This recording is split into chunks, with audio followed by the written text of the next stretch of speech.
Salam alaikum wa rahmatullahi ta'ala wa barakatuh.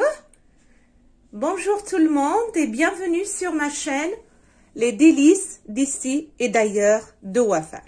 اليوم كنقترح عليكم طاجين اللحم بالبسباس والجلبانة أو البازلاء. Nous allons préparer aujourd'hui un tagine d'agneau aux fenouilles et aux petits pois.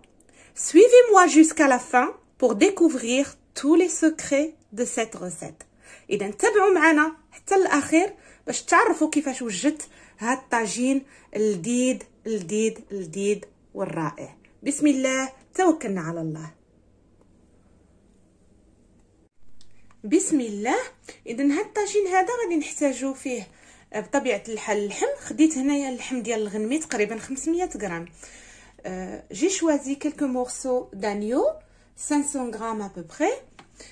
Pour les épices, j'ai du gingembre, زنجبيل, le curcum, du curcuma, le bzar ou le فلفل الأسود, du poivre, حبوب القزبور, coriandre moulu et quelques gousses d'ail والثوم.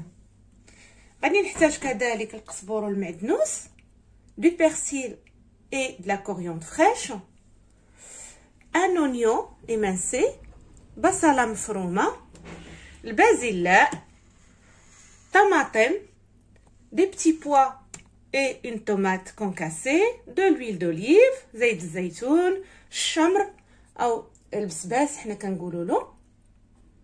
J'aurai besoin de fenouil et du citron confit والحامض مصير. Je commence donc par mariner la viande. غادي نوضع التوابل كلها باش نشرمل اللحم. Je mets les épices, الثوم,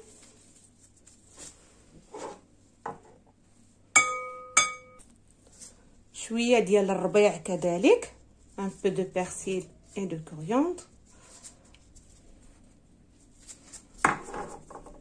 du sel, الملحة,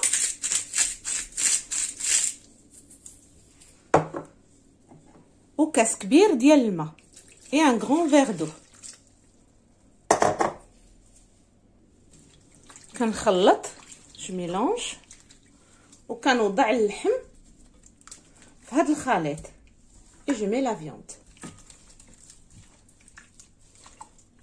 Donc je laisse un peu mariner juste le temps de ranger et on se retrouve après. غادي نخليه شي شويه في هذا المرق, هاد التتبيله عفوا, غير على ما نجمع ونتلاقاو من بعد. كناخد الطاجين اللي غادي نطيب فيه. Dans un plat à tagine, je mets un filet d'huile d'olive, كنوضع زيت الزيتون,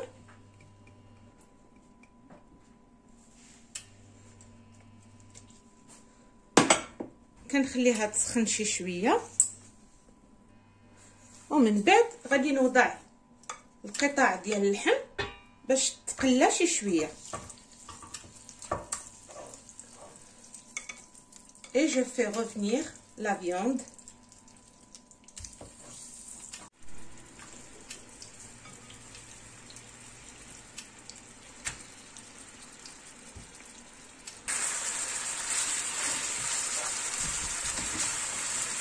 كنقليوه من جميع الجوانب.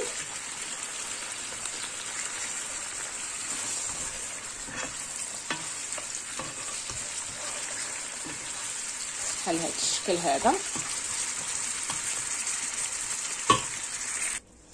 ودابا غادي ناخذ هاد الساق او هاد العروق ديال الشمر, انا محتاجه بهم بحال هاد الشكل. غادي نضفهم وغادي نزيدهم في الطاجين.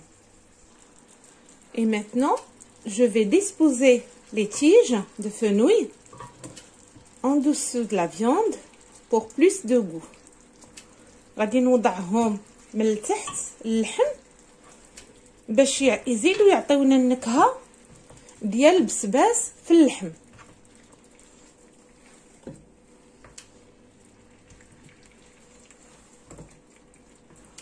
بحال هذا الشكل. غادي نوضع القليل او نصف الكميه ديال المرق اللي رقدنا فيه اللحم. Je vais mettre presque la moitié de la marinade sur la viande.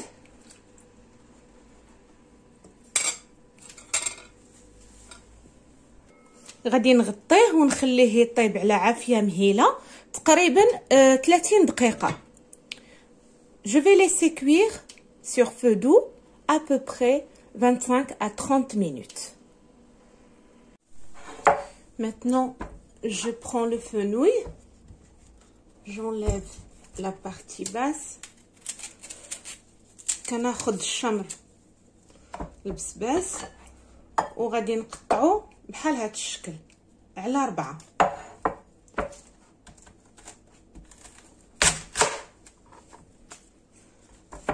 هانتوما هكا. Je coupe en 4. Je le nettoie bien.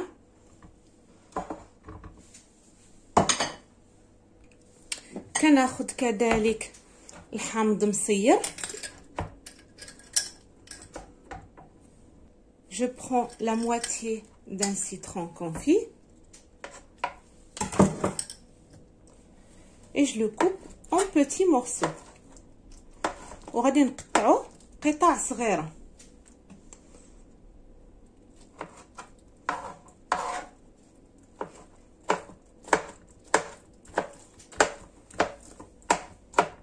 Je prends le reste de la marinade et je trempe mes fenouils dedans. خديت ما تبقى من التتبيله ديال اللحم وغادي نحط فيها الشمر غير باش يشرب لينا شويه هكا. ودابا غادي نمروا للطاجين ونشوفوا فين وصل.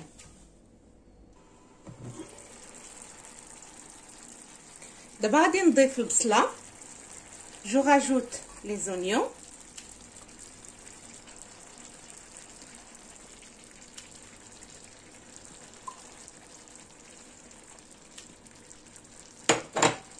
لا طوماط.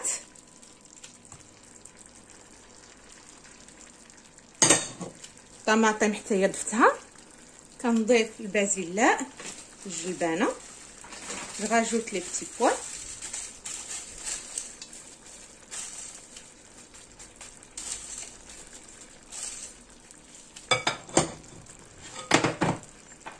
la moitié du citron confit هكا في الوسط. النصف ديال هذاك الشيء اللي قطعت ديال الحامض مصير. وغادي نحط كذلك الشمر بهذا الشكل.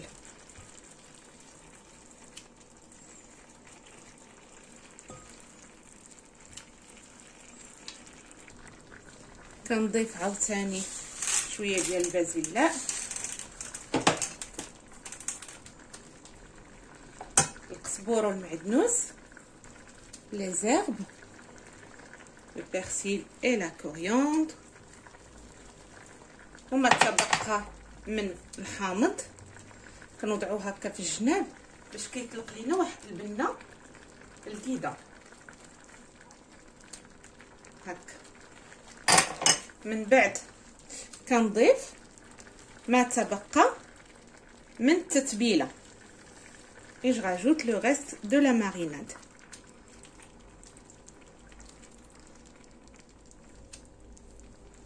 Je ferme tagine et je laisse cuire encore 30 minutes, toujours feu doux. Donc كنسد الطاجين كنغلقو وكنخليه يطيب تقريبا 30 دقيقة. Notre tagine est prêt. Ça sent très bon. Je vais rajouter quelques olives vertes. يعني الطاجين كما كتشوفوا وجد ريحه طالعه منه لذيذه بزاف. كنتمنى ان الوصفه تكون نالت الاعجاب ديالكم وتجربوه وتردوا عليا في التعليقات ديالكم. كنقول لكم الى اللقاء والى وصفه اخرى ان شاء الله. J'espère que vous allez tester cette recette. N'oubliez pas de liker si vous avez aimé la vidéo. J'espère vous revoir très bientôt, Inch'Allah.